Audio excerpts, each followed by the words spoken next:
Hello and welcome to this lesson. It's called Separating Mixtures. Now, there are three different types of separating mixtures, practical solutions within this particular task. The first one is filtration, second one is distillation, and the third one is chromatography.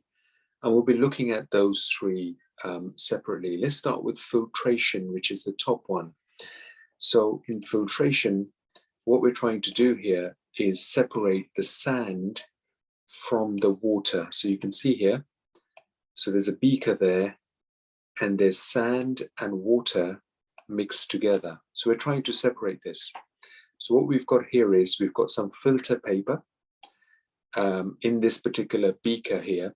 Now, this particular beaker has a gap, which means that the liquid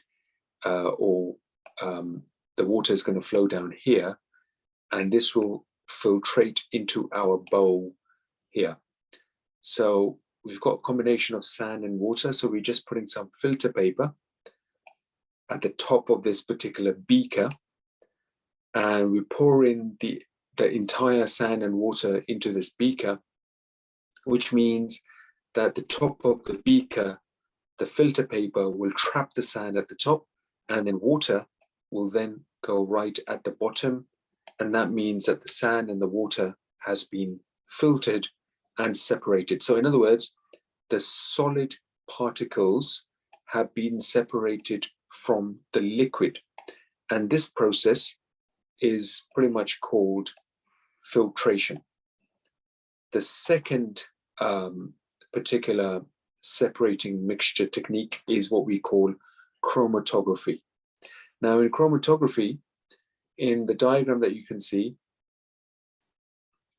the colors are being separated. So in other words, in here you can't really see the colors because they're being separated, but you've got a system here where two different colors are being separated. So in chromatography, paper chromatography is a method for separating dissolved substances from one another. It's often used when the dissolved substances are colored, such as, for example, inks or food colorings, and maybe it could be some sort of dye, colored dye. So it works because some of the colored substances dissolve in the solvent used better than others, so they travel further up the paper. So in this particular diagram, what we can see here is that you've got a glass rod at the top, you've got a small paper clip, and again, you've got the filter paper, which is just there. The filter paper is just there. Now you've got the ink here at the bottom, so we can see the ink, and we've got the water here as well.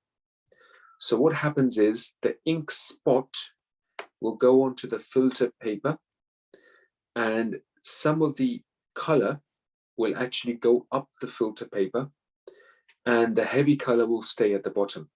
This way, we can actually separate two different colors from each other. So the pure substance will only produce one spot on the actual filter paper in chromatography, and the two substances will be the same if they produce the same color of the spot, and their spots travel the same distance up the paper as well. So in the example here, we can see, let's say, for example, if there were two colors, blue and yellow, the blue and yellow will actually separate from each other. So one color will travel up the filter paper, and the other color will not travel as fast up the filter paper from each other, especially when they're mixed colors. So the colors will actually get separated during the experiment of chromatography. In our third method of separating mixtures, we have what we call distillation. So in distillation, this is a method of separating solvents. So solvents are when two different chemicals are mixed together. So if we were to take, let's say, for an example of salt and water. So we've got salt mixed in water. So salt and water are mixed together. Now, both salt and water have separate boiling points. So what we can do here is we can actually heat up and boil the solution of water and salt. Once that's done, the water is boiled and the water will then evaporate. So evaporate, in other words, it will turn into steam and gas.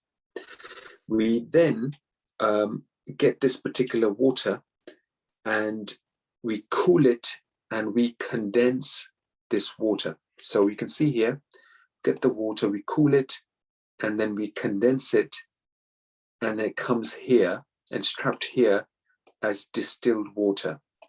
But that just means that the salt solution is then separated and left behind from the distilled water. So we've got two separate solutes here. We've got the salt solution and we've also got the water solution, and both of them are now separate. And this is how we can actually separate two chemicals from each other. And this process is called distillation.